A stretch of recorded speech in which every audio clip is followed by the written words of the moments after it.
to assess the effectiveness of the methods employed by Napoleon I to control the vast empire he had created in Europe, right? Number one. Assessing, we are looking for positive and negative. So positive we do apa kutsvaga how effective were the method. Negative we do apa kutsvaga how not effective or the methods. Saka we are now looking on up the methods akaiswa nani na Napoleon kuti aite sei a control a vast empire. Vast empire yake ndio inozikanwa ichinzi the Grand Duchy of Warsaw. What was the Grand Duchy of Warsaw? The Grand Duchy of Warsaw, it was the amalgamation of all countries that were conquered by Napoleon during his era. Nyika dzese dzaiti atora Prussia, atora Belgium, atora kanyika kano, atora Austria, atora Italy. Iye mfungwa dzake aida kuti Europe yese iite unge state rake iye ari king. Saka iye, we are now looking on the fact yekuti kubva from France yacho aiona unge yake personally.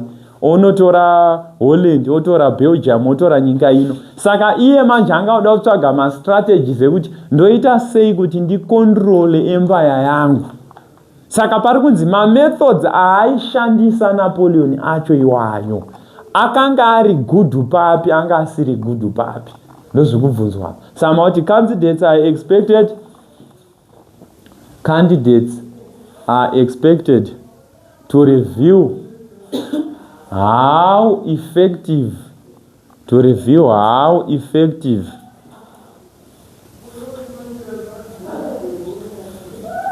in a bracket possible, how possible were the methods employed by Napoleon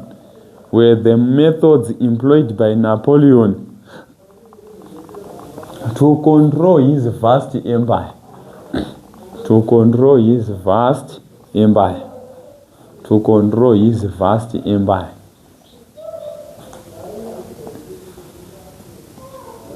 However, on the other hand, good candidates are to argue that the methods that were applied were not effective.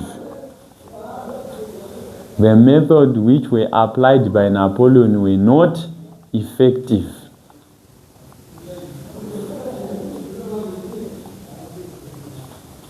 Right. So, in this case, these are the policies, effectiveness of what my policies. We have the issue of the military conquest or the army. Napoleon, he wanted to use his army to create his vast empire, whereby all individuals, most male members in France, they were obliged to have masoja. So he used his army to conquer other neighboring states, and through his army, he implicated an ideology whereby his army was very great and it was feared. So his army made him to create the vast empire, as it is witnessed by the Battle of Austerlitz. At the Battle of Austerlitz, he managed to defeat Austria and Russia. So it proved that as he defeated these so-called great powers by that time, many individuals, they started to fear him. And it made him to maintain his empire because no one was now having the ability to defeat or to face him. Then tapet napa example. And even according to Dennis Richards, Napoleon managed to defeat Austria, the combined forces of Austria and Russia, and it even led to the death of Pitt, the British General Command of the army. Akafa anzwa kuti vakomana army Russia ne Austria yatsemurwa ne Napoleon akati ndoraramirai zvangu. Saka izvozvo zvikuprova kuti yes, you created. Then tapedza ipapo we have got what we call the dynastic policy. In his dynastic policy, it was a policy whereby Napoleon, he used his relatives to be the kings or to be the rulers of each and every state he had conquered. For example, Jerome's his brother aikonga kupi Joseph Bonaparte, he was the king in Spain. And Saka izvozvo it proved that he managed to control his vast empire, because as his relatives were on power, it was impossible for them to revolt against him. So his empire was maintained. And like that, if these states were in the hands of foreigners or enemies, zvaita kuti ave exposed, but akashandisa hama dzake. Then topedza toenda pama-alliance. The first of alliance yakasaina Napoleon yanzichi neBritain after Napoleon signed the Peace of Amiens with the Britain, trying to negotiate with the Britain, and said that Britain could not conquer him. He also forced the Treaty of Tilsit yakasainwa nechi Russia. Russia was forced, it's part of an alliance. Russia was forced to sign the Treaty of Tilsit to remain loyal to Napoleon, so that Russia and Britain could not come with the third coalition to defeat him. And by that time, he managed to maintain his vast empire. Yes.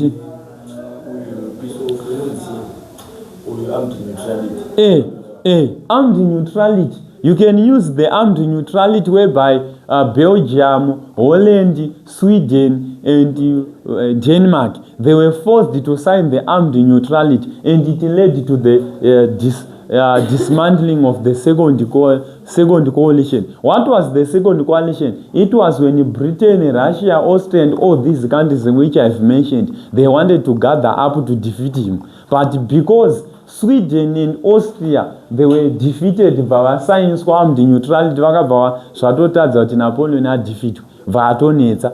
And don't know that. Then toya pa continental system. The continental system, it was an ideology whereby Napoleon wanted to manipulate British trade. It wanted to manipulate British economic asset, so that when Britain is weakened in terms of its economic status, it was now impossible for Britain to be bigger or to be greater in terms of its military status.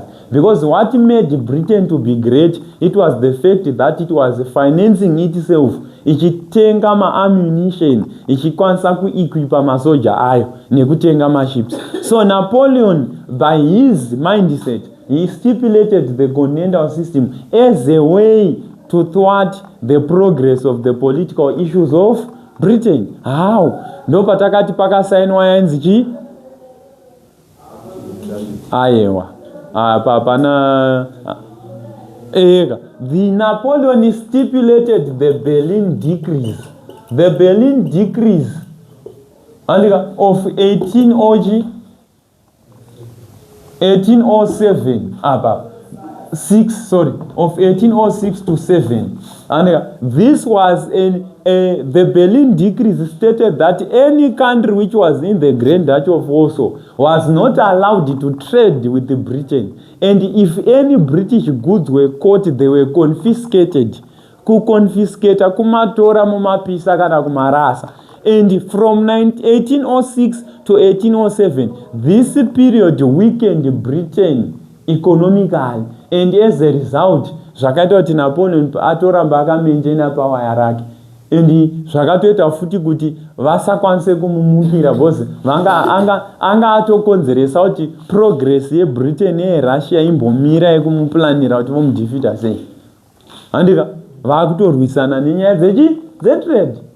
Saka zviri kubuditsa, this proved that Napoleon policies were effective. Tikuirirana, handikunzwa ndikupa maexample kuti zvibatike, ndo zvaunoita. Then panapa he signed the marital alliance. Indoziva kuti inyaya isingazikanwa navanhu vakawanda. Napoleon, vamwe vanhu vanofunga kuti alliance munoziva Josephine kai ndo yamunonyanyoziva. Ndo yamunonyanyoziva. Kune yani futi? Ndiani wekuAustria akarorwa? Munhu ainzi Mary Louise. Akarorerwe Mary Louise.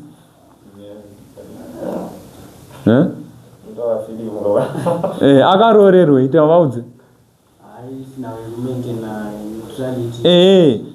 Inzwa, in your explanation, Napoleon signed a marital alliance with Austria as he married Mary Louise. Mary Louise was one of the princes of Austria. So this was done so that Austria could maintain its neutrality of not attacking or formulating any alliance against Napoleon, because now Napoleon was their son-in-law. So they could maintain that relationship. And by that time, Austria inakwanisa kumungirani Napoleon. Zviri kutoshanda. Drama, reda drama baba. Then, above all, the last but not the least, Napoleon, he created what we call the Grand Duchy of Warsaw. The Grand Duchy of Warsaw, it was a mandate, or it was an ideology whereby Napoleon combined all territories under his jurisdiction.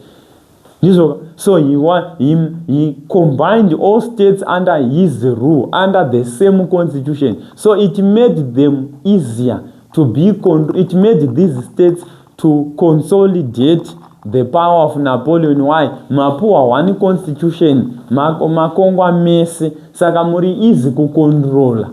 Why? By his relatives, vaita kunge ma chiefs a Napoleon, because they were submissive to Napoleon. Vainzwa ma order Napoleon. Itiri kukontrola Europe yedu so nas tadai. Saka it made him to maintain his empire. Then muna akangwara so, despite the fact that Napoleon methods were effective, one cannot forget that the policies of Napoleon were not effective. For example, his military army was not effective because his military army was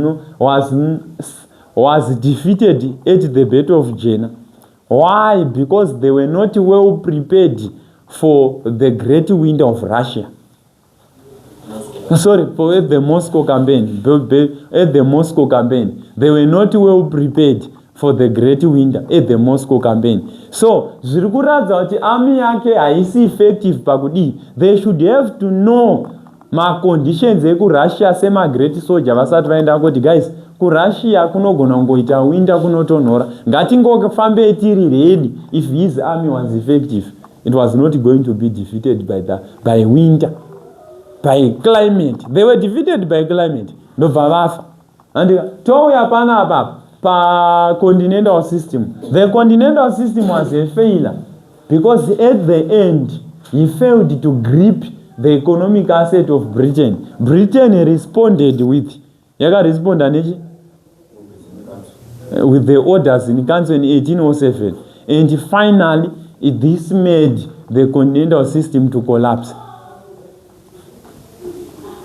Right. Tapedza tobva tauya panapa akadefeatwa pa Battle of Chirimwe futi Napoleon.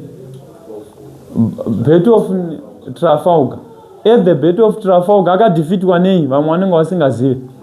He was defeated by Britain at the Battle of Trafalgar, and this have reduced his army and his confidence. Akanga atopedzwa. Then tobva taita at the Battle of Nations. The combined forces of Britain, Austria, Prussia, Nana Belgium, they managed to defeat him and they capture him. If his method were effective, he could have known this before. And but he failed to calculate that. So it means that his policies were not effective. Tatopedza neisei. Hapana chinonzi test yakaoma.